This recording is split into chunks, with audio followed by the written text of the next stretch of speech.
കേരളക്കരയെ മൊത്തത്തിൽ ഞെട്ടിച്ചൊരു കൊലപാതകമായിരുന്നു ഷാരോൺ വധക്കേസ്. പ്രതിയായ ഗ്രീഷ്മയ്ക്ക് തൂക്കുകയർ ലഭിക്കണമെന്നുള്ള കോടതി വിധിയെ വളരെ ആവേശത്തോടു കൂടിയിട്ടാണ് മലയാളക്കര ഏറ്റെടുത്തിരിക്കുന്നത്. എന്നാൽ ഈ വിധി ഗ്രീഷ്മയ്ക്ക് ഒരിക്കലും ലഭിക്കില്ല എന്നാണ് നിരീക്ഷകർ പറയുന്നത്.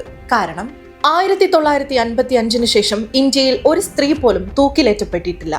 കൂട്ടക്കൊലപാതകങ്ങൾ നടത്തിയിട്ടുള്ള സ്ത്രീകളെ പോലും മേൽക്കോടതികൾ വെറുതെ വിടുകയോ ശിക്ഷ ജീവപര്യന്തമായി ഇളവുക ചെയ്യുകയോ ചെയ്തിട്ടുണ്ട്. തീർച്ചയായും ഗ്രീഷ്മ അപ്പീലിന് പോകും. അങ്ങനെയെങ്കിൽ മുഗൾ കോടതിയിലും അപൂർവങ്ങളിൽ അപൂർവമായ കേസ് എന്ന് തെളിയിക്കാൻ കഴിഞ്ഞാൽ മാത്രമേ ഈ വധശിക്ഷ മുഗൾ കോടതി അംഗീകരിക്കുകയുള്ളൂ. ജുഡീഷ്യറിയിൽ അപൂർവങ്ങളിൽ അപൂർവമായ കേസ് ഏതാണെന്ന് രേഖപ്പെടുത്തിയ ഒറ്റ നിയമപുസ്തകവും നമുക്ക് കാണാൻ കഴിയില്ല.